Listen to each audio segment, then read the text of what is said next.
All right, Nigeria, Bayelsa. Time for newspaper review on 97.5 Golden FM Yenaguada goes down the radio. I am Moye Steven. And I am Paul Obulomu, Gbassa. Welcome to this moment. Let's start with the business day. Business day, we have this story.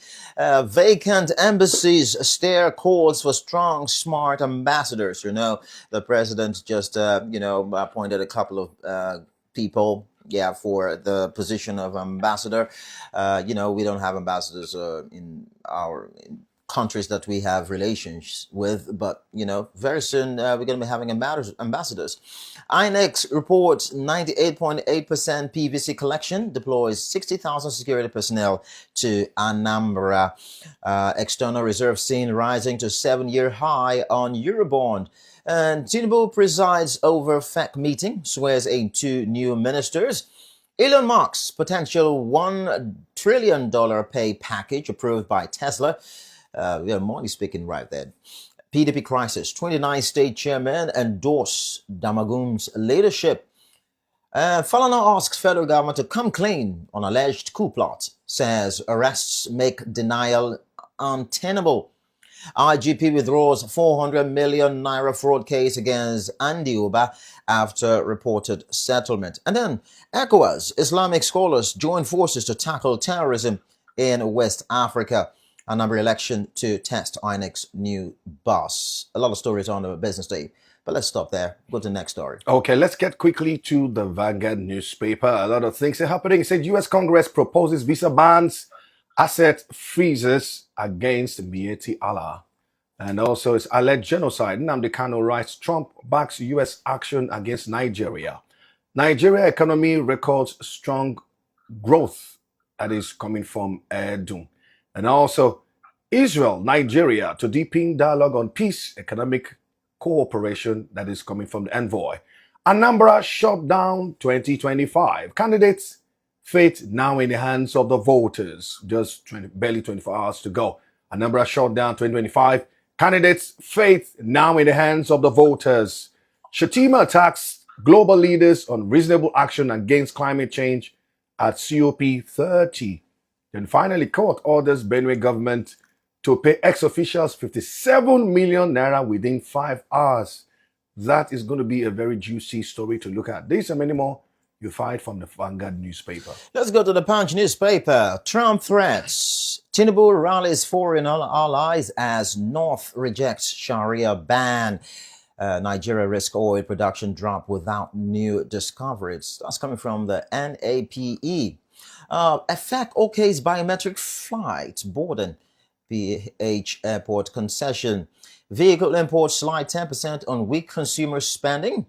Anambra INEC distributes sensitive materials. 55,000 policemen mobilized. Federal government rolls out new plans to tackle food shortage. Newly inaugurated Tinubu campaign office demolished in Benue. And then AEDC sacks 800 workers amid power crisis. And then lastly, 15-year-old Nigerian rescued from sex traffickers in Ghana. Quite a number of other stories, interesting headlines right here on the Punch newspaper. Let's get quickly to the Guardian newspaper. This is one that you want to hear and listen to. 68% of electricity consumers bypassing prepaid meters. That is coming from the federal government. It means that everybody, a huge number, 68% of the people that have the prepaid meters are bypassing. That is interesting conversation there. Bonfrejo petition Senate over 29-year unfulfilled promise. Bonfrejo petition Senate over 29-year unfulfilled promise. That is another conversation. Nigeria risks stranded reserves without local skills. State stable policy, experts warn. Kanu writes Trump seeks probe into alleged killings in the southeast.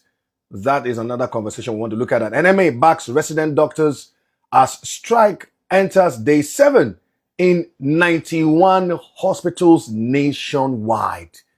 That is another conversation to look at. Nigerians not taking advantage of Lekki Deep Seaport NPA laments. These are many more you find from the Guardian newspaper.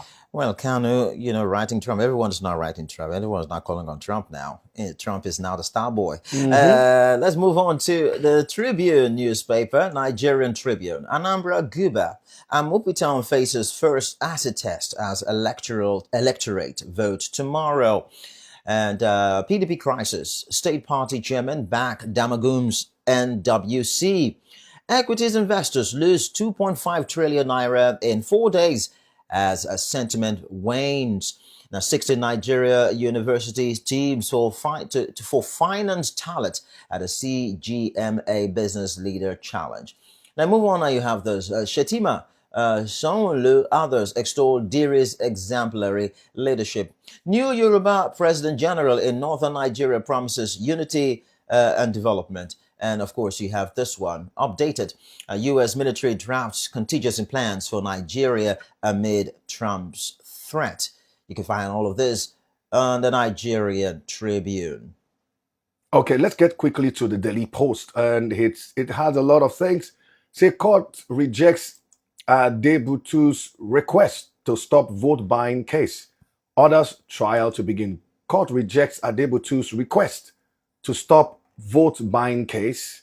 Orders trial to begin. Kano Judiciary sanctions judges, court staff for misconduct. PDP crisis. Devil using some members. That is accredited to Damagun. Say the devil using some members under the PDP crisis that is coming from Damagun. Insecurity still tool for political oppression in Anambra. That is coming from analysts that is there. Then also some other conversation that we also need to say. PDP loses big wig to APC in Yobe State. Then Anambra Guba elections. Residents' lives haven't mattered under Governor Soludo. That's coming from the AA candidate. PDP factions protest at U.S. Embassy. Shameful. Fayose hits Damagun and others. These and many more you find from the Daily Post newspaper. And lastly, let's look at the This Day newspaper. Court sets hearing in landmark case on rape incest victims' right. An alleged drug party, court grants Pretty Mike club supervisor 50 million naira bail each. Citing impact on Nigeria's GDP, FX, OPEC governor's chair demands support for Dangote refinery. And federal government moves to unveil next phase of reforms to accelerate $1 trillion economy target. Now you have this too. U.S. weighs military options as Tinubu restates resolve to defeat terrorism. These and many more you can find on the This Day newspaper. And let's just take a look at the details in just a moment. Golden FM 97.5.